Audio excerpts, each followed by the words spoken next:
Hey everybody, welcome back to Magic Orthodoxy. My name is David and this is a Magic Review.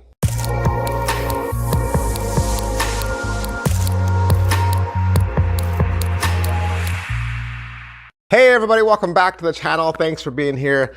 This is gonna be fun. This is gonna be fun because we're gonna review Thin Air today. Thin Air, Vanishing ink. And there's a story here. Most of you know I went to Magi Fest this year, 2022, just in case. I don't know when you're watching this. I went to Magi Fest and was walking around the dealer's room looking for something to buy, right? And just not seeing a lot of new stuff, okay? And you know, the pandemic mostly is to blame for that. I mean, the other thing to blame is I get a lot of stuff. So the odds of me seeing something new, harder for me, right? And so while I'm there, I get a text from my friend Jason. Now Jason's a viewer, but he's also a buddy of mine. And we talk on the side about other stuff. And he said, hey, you're at Magi Fest? And I was like, yeah. And he said, have you seen Thin Air? And I was like, Thin Air? Like, I don't think I have. And he's like, well, you need to go over to the Vanishing ink table because it's a Magi Fest exclusive. So when I heard that, my ears perked up and I was like, wait, so this is not available anywhere else, only at Magi Fest. So I was like, okay. So he said, you got to pick me up one. So I was like, yeah, fine, totally. So bought one for Jason, bought one for myself, and had it. I've had it since Magi Fest, literally had it since then, but knew it wasn't available to the public. So didn't know how I would really review this since there wasn't really an opportunity for you to go out and get it. But saw this week that Vanishing Ink has now released it. So I thought, well, let's review it now. All right, Thin Air, Ignacio Lopez, Vanishing Ink, $25, 25 bucks. What is it? What is it all about? It's the beginning of your sit-down card routine, probably. You're gonna have people gather around you at the table, and you're gonna begin your card routine, and you have this black silk out on the table, and you can ripple it and show that the fabric just will flutter across the table. There's nothing there. You will close the diamond up, making a little triangle. Talk, speak, do your patter, an incantation. When you unfold that triangle, now an entire deck of cards is there as if it appeared out of, wait for it, Thin Air. That's right, Thin Air. All right, you pay your $25 to Vanishing Ink or your favorite retailer. What are you gonna get? You get a little blue box, right? Just a little blue cardboard box, nothing else in it but the silk. It's just the silk, there's nothing else. There's no thread, there's no pole, there's no magnets, nothing. It's just the silk, and you're gonna get access to a 14-minute downloadable video. Now, let me just interject really quickly right here. I downloaded the video from Magi Fest. So before it was released to the public, there was a 14-minute video. I really have no clue if the video has changed. I don't. So I'm reviewing the video that I saw. So I don't know, if you've purchased it recently, let me know down below if they've changed the video since the soft opening, the re-release, the pre-release. Is it what I thought? Yes. Yes, it is what I thought. And it's probably what you think too. When I was at Magi Fest, I was in my hotel room when Jason was telling me about it.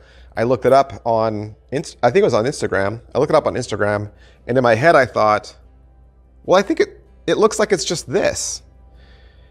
You know, but I was willing to hold off and go. So I went back the next day and went to the Vanishing Ink table, watched somebody from Vanishing Ink perform it. And still in my head, I was thinking, it's just this, right? It's just this, like I know how this is done. But I bought it anyway, because there's that little voice in the back of a magician's head that said, well, maybe they're fooling you. Like maybe it's something else. And got it, opened it, and I was like, no, it's exactly what I thought. Is it well made? It is very well made. It is a very nice product, and you know, it's just fabric. It's just fabric, so it'll last you forever. What's the overall quality and production value of the video? Well, you know, Vanishing Ink, they make great videos. But it is only 14 minutes long, so there's not a lot there. As far as what they teach you, you get the trailer and an intro. You'll get the studio performance, and then he's gonna reveal the gimmick and exactly you know, how it works, show you everything. And then he's going to talk to you about how to make a full deck of cards appear just like he does in the trailer. So a fanned deck of cards appears in a blank silk. And that's really the first 6 minutes. You know how to do everything within that 6 minutes. And then he's going to teach you a 4 aces trick. He's going to put all 4 aces down in the center of the silk. And one by one, each one vanishes until they're all completely gone. That one trick, though, does require sleight of hand and a table. After that, he's going to show you some variations and some other ideas. Pocket space, I mean, it is just a silk. It is just what it looks like. So it's going to fold up or wad up or go into the top of your breast coat pocket and be your silk square, right? I mean, yeah, it's not going to take up much space. How are the angles? Pretty much 0 angles unless you do it wrong. And I don't think it'd be very easy to do it wrong. There's some edges involved, I will say that. So the silk has edges, right? And I suppose if you're not careful with how your edges line up, you could flash your edges. It's also black fabric. And black fabric, although always looks great to certain people from certain angles, sometimes black fabric doesn't look great. Like, it doesn't always look great on video. Video will pick up the subtle shades of difference between black fabrics. And so video is something to look out for. And then also just lighting, room lighting. Too much bright light could end up exposing just some minor discrepancies. Can it be inspected? The silk? No, the silk could not be inspected. The cards can, and that's really how you're gonna do this trick, okay? You're a card magician. You are buying this because you're a card magician, and instead of having just the deck come out with a box and you going into a trick, you're starting with this. This is an opener, okay?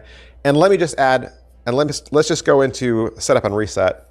This is a prepared opener. It's gonna take you just a minute to set up, right? But you have to set it up while no one's looking. So if you're gonna ask, could I do this strolling or could I do this walk around? The answer is no. You'd have to be super sneaky, but I would just say, let's just say no, okay? You set this up in advance. Maybe somebody else set it up for you and you're gonna walk out and take your seat. You have people seated around you. You're gonna begin your card routine. You'll talk and probably mention things like, thin air or whatever, or things coming into existence. You're gonna fold the silk, reopen it, and the cards will appear. You're then gonna pull the silk off the table, fold it back up, put it in your pocket while people are inspecting the cards. That would be a good moment to have spectators shuffle the cards for you, and then you're gonna go right into a card routine. All right, so sleights, difficulty level, practice. How hard is this? Well, there's no movements at all, basically. There's no sleights. What you see in the trailer is exactly what you do. You fold the triangle and then reopen it and the cards are there. That's it. So all of the magic happens in the setup. So you've done all the dirty work before the trick even starts. And then once the trick starts, it's self-working. So, but I would still say, of course you're gonna practice this trick because you want it to look beautiful. I think the more simple the trick is, the more you have to put your own personality and story into it to detract from the simpleness. Like if you just go down and back and go ta-da, cards, people are gonna jump to all kinds of conclusions about how you did it, right? And you don't want that. You want them to not even know what's coming, right? They don't know what's coming. They just see a silk. You fold it up. You're talking about this or this or this, and it's all distracting. And then when there's enough pause and you just find the right beat that you unfold it and now there's cards, you're whisking the silk away, putting it away. You're gonna start going into a card routine. All they're gonna remember in their heads is that the cards appeared out of nowhere, right? You're not gonna give them a breath to think about the silk or the fact that that was the tool that made the cards appear. So that takes practice. That takes timing. Positives. All right, so what are the positives? Just like I was saying, this is a really great opener and a very creative and fun way to make a deck of cards appear. Instead of just going through the casual, like, I have these cards in my breast coat pocket, right? I mean, you could have the tuck in your breast coat pocket. You could pull that out later and say, you know what? I got the tuck, I got right here, I got the box right here. That's fine, nobody's gonna notice, nobody's gonna remember. But as an opener, if you have the opportunity, in other words, if you have the moment to where people are gonna be seated around you and you can walk out to a prepared table, yeah, I think this is a great little opener. Negatives, all right, so what are the negatives? Like I was saying, I think that just watching the trick and thinking about it as a puzzle it wasn't difficult for me to figure out what was going on. And it might be because I've seen magic silks before. Like, you know, there's other silks out there that make things vanish instead of making things appear. And those silks that make things vanish are similarly made a little bit. So maybe it's because I knew about those, but I mean, I don't know. Every kid hides the food they don't want to eat in their napkin, right? So we all know that you can hide things in a napkin. So I think you're going to have to work a little bit extra hard to kind of pull some of the heat off the silk. Second, I think there's a little bit of a color discrepancy. Just like I was saying, blacks don't always match. And it feels like if you have your lighting not working for you, it can work against you. In other words, the black can look a certain color, and then when you do the change of the reveal, it can look like a different color. So I would just be really wary of your lighting. But is it worth your money? It is 25 bucks, $25. So that's, I mean, there's downloads that cost $25 and you don't even get a prop. So this is a prop that'll last you forever. And if anything, you know, maybe you do this for social media. Great for social media, right? Because you can set everything up in advance. I'm gonna do it for social media for sure. Absolutely, because it's a great social media trick. So, I mean, yeah, couldn't think of a better way to make a deck of cards appear for social media. I hope that's enough. I hope I gave you some information to chew on, or at least told you about a trick maybe you were thinking about or didn't even know was out there. And you can do me a favor now. Do me a favor, hit like, hit subscribe, hit follow. Did you know that most of you aren't even subscribed? Shame on you. Sorry, I didn't mean to bring out the dad in me, but what's up, man? What's up? You watch my videos, do me a favor, you know, hit that subscribe button. I know you don't subscribe. That's not a thing you normally do, but could you do me a favor and just for me, because we're buddies, please? All right, that's everything I can say about Thin Air Ignacio Lopez Vanishing ink. And you heard me say that I bought it, right? I bought it with my own money, so you can trust me. You can trust me, okay? Thanks for watching, guys. Thanks for hanging out with me. Thanks for watching my videos. Thanks for your comments down below. And I'll see you guys next time. Bye.